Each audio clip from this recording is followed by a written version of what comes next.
En el levantamiento topográfico de un terreno, si no se cuenta con equipo especializado para medir ángulos, es posible que estos sean calculados.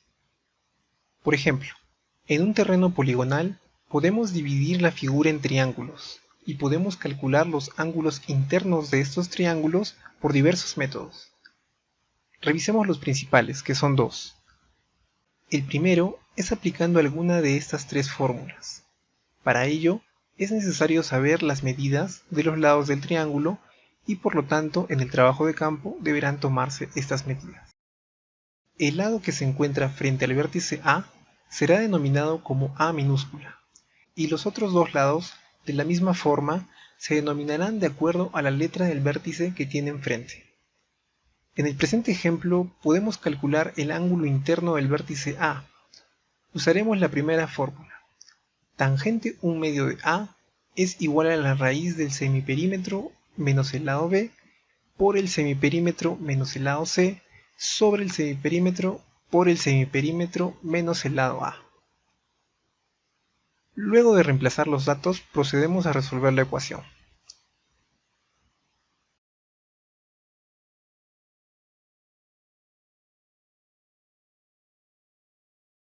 Quedando finalmente tangente de 1/2 A es igual a 0,369581512. Usamos los datos sin redondear para que esto no nos represente un error en el resultado final.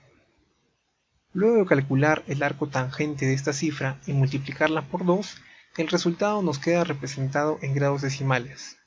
Lo convertimos a grados, minutos y segundos para concluir que el ángulo del vértice A es 40 grados 34 minutos con 0,34 segundos.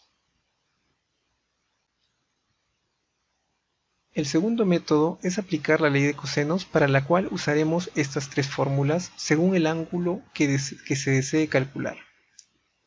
Inicialmente despejamos la primera fórmula para hallar el ángulo del vértice A y comenzamos a resolver la ecuación.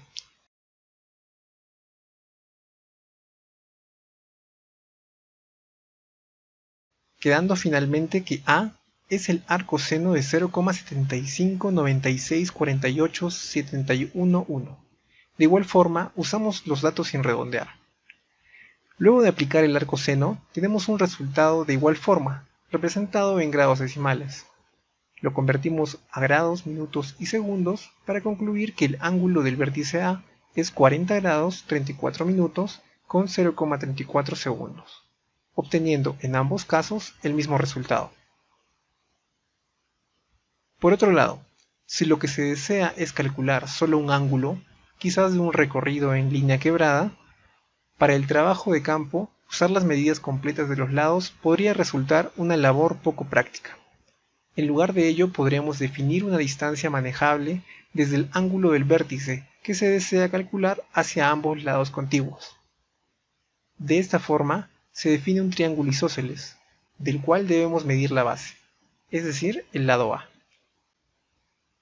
Si medimos con cinta métrica este tramo, la precisión será limitada a 3 decimales, porque como sabemos no es posible tener mayor precisión con este instrumento.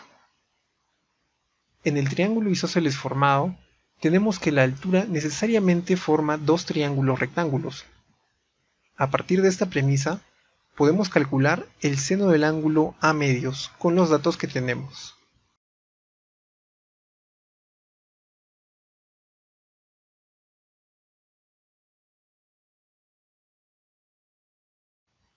Resolviendo la fórmula, finalmente tenemos que el ángulo A está expresado en grados decimales.